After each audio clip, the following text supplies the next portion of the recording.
பார்க்கலாம். இப்பவே கிட்டத்தட்ட சர்வாதிகாரமாக இந்த நாட்டை மாத்திட்டாரு. யாரும் எதிர்த்து போராட முடியாது.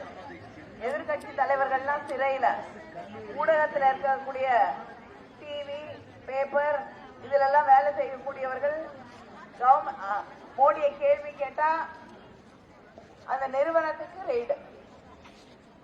இப்படி யாருமே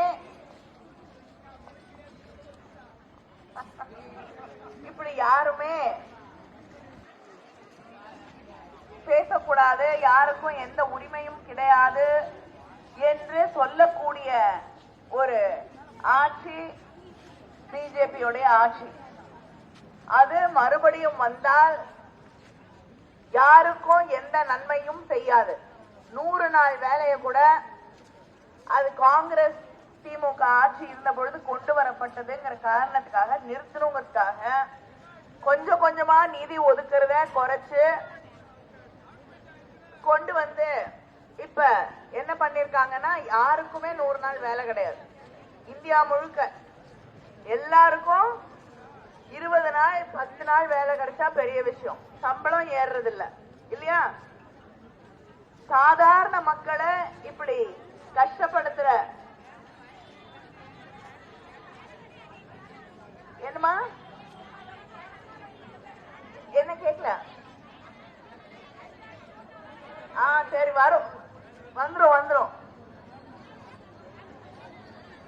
ஆமாமா, உங்களுக்கும் வேலை கொடுக்கறதுக்கு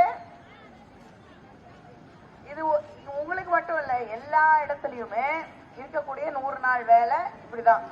அதனால இந்த சாதாரண மக்கள் இப்ப உங்களுக்கு பேங்க் அக்கௌண்ட் இருக்குல்ல, பேங்க் அக்கௌண்ட்ல காசு கம்மியா வச்சிருந்தீங்கன்னா அதை பிடிக்கிறாங்களா?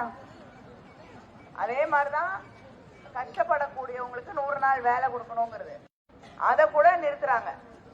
புரியுதா? அதுதான் சொல்ல வரேன். சாதாரண மக்களுக்கு, ஏழை மக்களுக்கு யாருக்குமே உதவி செய்யாத தமிழ்நாட்டுல வெள்ளம் வந்தது, நமக்கு 1 ரூபாய் கூட கொடுக்காத ஒரு ஆட்சி நமக்கு வேணுமா அப்படின்னு சிந்தித்து பார்க்க வேண்டும். வேணாம். அதனால அவங்கள வீட்டுக்கு அனுப்ப வேண்டிய நேரம் நெருங்கி விட்டது. நம்முடைய முதலமைச்சர் அவர்கள் மக்களுக்கு கொடுத்திருக்க எல்லா வாக்குறுதிகளையும் நிறைவேற்றக்கூடியவர். 1000 ரூபாய் உரிமை தொகை, கலைஞர் மகளிர் உரிமை தொகை இன்னைக்கு தமிழ்நாட்டுல 1,15,00,000 பேருக்கு கிடைச்சிட்டு இருக்கு. சில பேருக்கு விட்டு போயிருக்கலாம். அதாமா உங்களுக்கு தேர்தல் முடிஞ்ச உடனே அமைச்சரும் இங்கதான் இருக்காங்க. தேர்தல் முடிஞ்ச உடனே மறுபடியும் ஒரு முகாம் வச்சு யார் யாருக்கெல்லாம் விட்டு போயிருக்கோம், நிறைய பேருக்கு கிடைச்சிருக்கு, அமைதியா நிக்கிறாங்க. அது பாருங்க, அவங்களுக்கு எல்லாம் கிடைச்சிருச்சு.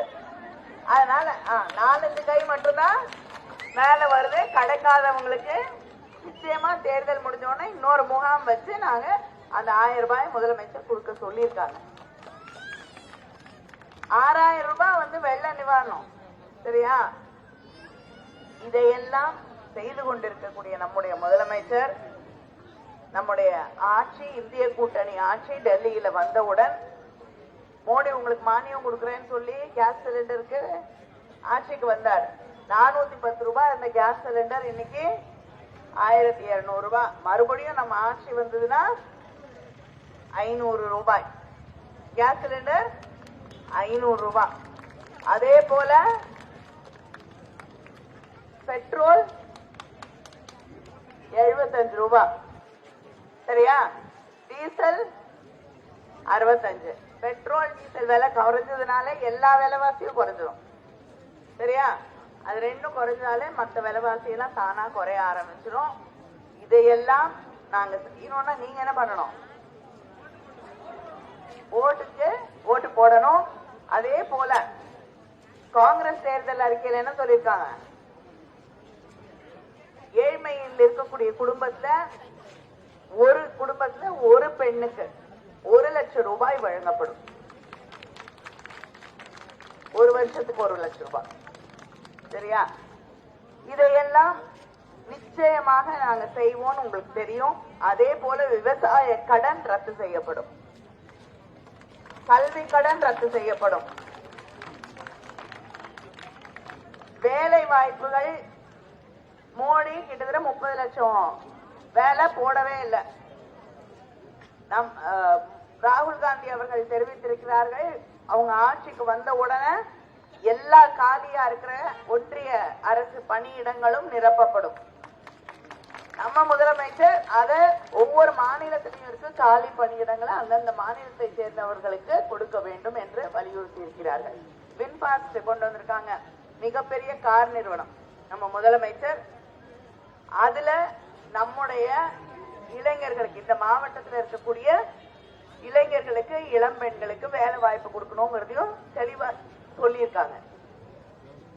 இதையெல்லாம் நமக்காக செய்யக்கூடிய நம்முடைய முதலமைச்சர், அதே போல நம்முடைய இந்தியா கூட்டணியில இருக்கக்கூடிய எல்லா கட்சிகளும் இந்த நாட்டை காக்க வேண்டும், இந்த நாட்டின் ஜனநாயகத்தை காக்க வேண்டும், மக்களுடைய ஒற்றுமையை காக்க வேண்டும், மாநிலங்களுடைய உரிமையை பாதுகாக்க வேண்டும் என்று உழைக்கக்கூடிய கட்சிகள். பிஜேபி யாரும் ஒத்துமையா இருக்கக்கூடாது என்று நினைக்கக்கூடிய ஒரு கட்சி தான். ரெண்டுத்துக்கும் வித்தியாசம். வரக்கூடிய தேர்தலில் ஒற்றுமையை தேர்ந்தெடுப்போம், அமைதியை தேர்ந்தெடுப்போம், ஜனநாயகத்தை தேர்ந்தெடுப்போம். சரியா? நம்முடைய இந்திய கூட்டணியின் வேட்பாளராக தூத்துக்குடி என்னுடைய இரண்டாவது தாய் வீடு என்று நான் நினைக்கக்கூடிய இந்த பகுதியிலே எனக்கு வேட்பாளராக மறுபடியும் நிற்கக்கூடிய வாய்ப்பை முதலமைச்சர் அவர்கள் வழங்கி இருக்கிறார்கள். முதல் பெட்டி, முதல் பேரு, முதல் சின்னம் உதயசூரியன். உதயசூரியன் சின்னத்திலே வாக்களித்து எனக்கு நன்றி, எனக்கு வெற்றி பெறக்கூடிய வாய்ப்பை நீங்கள் வழங்க வேண்டும், உங்களோடு பணியாற்றக்கூடிய வாய்ப்பை நீங்கள் வழங்க வேண்டும். நன்றி, வணக்கம்.